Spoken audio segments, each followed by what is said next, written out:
বর্ষের পরীক্ষার্থীগণ, আশা করি আপনারা ভালো আছেন। আজকে ইতিমধ্যে আপনারা প্রথম বর্ষর পরীক্ষাগুলির পাশাপাশি যেহেতু আপনাদের একটা শুরু হয়েছে, আপনারা অলরেডি পরীক্ষা শুরু করেছেন, অর্থাৎ প্রথম পরীক্ষাটি সম্পন্ন করেছেন। সেজন্য আপনাদের অভিনন্দন। আশা করি প্রথমটা আপনারা ভালোভাবে পরীক্ষা দিতে পেরেছেন, কারণ প্রশ্নপত্র আমরা দেখেছি। প্রশ্নপত্র খুবই স্ট্যান্ডার্ড ছিল এবং আপনাদের আশানুরূপ ভাবে আপনারা লিখতে পেরেছেন। আজকে আমি ঢাকাতেও ছিলাম, আমি দেখেছি যে অনেকে স্বতঃস্ফূর্তভাবে পরীক্ষা দিতে পেরেছেন। আমরা দ্বিতীয় পরীক্ষাগুলি নিয়ে অচিরে কাজ করবো। আর বিশেষ বর্ষের পরীক্ষার্থীরা আপনার সঙ্গে থাকবেন। আর in the meantime first ইয়ারে আপনাদের ভিডিওতে ইতিমধ্যে করে দিয়েছি, আরও লাগলে আমি প্রয়োজনে ফাঁকা ফাঁকা শিটও করে দেবো, যেহেতু আর 2টি পরীক্ষা বাকি। এলবি শেষ বর্ষের এখন দ্বিতীয় পরীক্ষার সামনে, যার নাম হচ্ছে দেওয়ানি কার্যবিধি ও তামাদিয়েন। আপনার তৃতীয় পরীক্ষার সম্বন্ধে নিশ্চয় জানেন। আপনার রুটিনটা দেখলে বুঝতে পারবেন তৃতীয় পরীক্ষাটা কবে হবে, এই বিষয়টা আপনি বুঝতে পারবেন।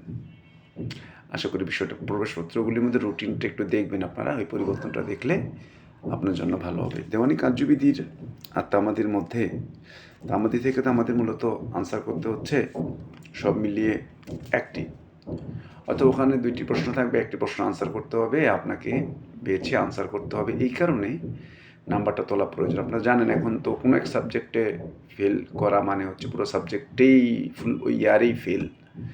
তার মানে এমন না যে কোনো নাম্বার কম পেলে আপনাকে ফেল ধরা হবে, মোট নাম্বারে কমে গেলেই শেষ, কোনো একটা দিয়ে রক্ষা পাবেন না, সব সাবজেক্টে দিতে হবে। ওই আশা আমি মোটেও করছি না। আর আমরা আশা করছি যে আপনারা চমৎকারভাবে এবং পূর্বের মতন প্রথম বর্ষে যেভাবে আমার গাইডলাইনে ছিলেন, এই বর্ষের পরীক্ষাগুলিতে ভালো করবেন। এবং আপনারা জানাবেন যে আপনারা প্রথম বর্ষে কারা কারা যে ছিলেন। আপনারা আবার আমাকে একটু নক দেবেন।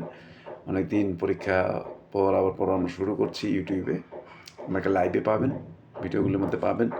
দেওয়ানিমূল্য থেকে আমরা মূলত শুরু করবো একেবারে জিস প্রশ্নটা নিয়ে, অর্থাৎ দেওয়ানি মামলার যে বিভিন্ন ধাপগুলি আছে, এটার মাধ্যমে আমরা দেওয়ানি পর্ব থেকে প্রশ্ন শুরু করবো। তামাদিতে আমরা যদি দেখি যে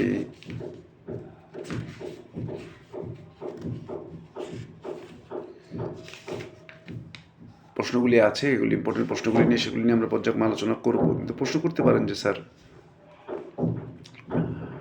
আমাদের প্রশ্নগুলি এরকম মানটা কীরকম প্রথম পরীক্ষার মতন থাকবে কিনা, এর উত্তর এখনই বলা যাচ্ছে না।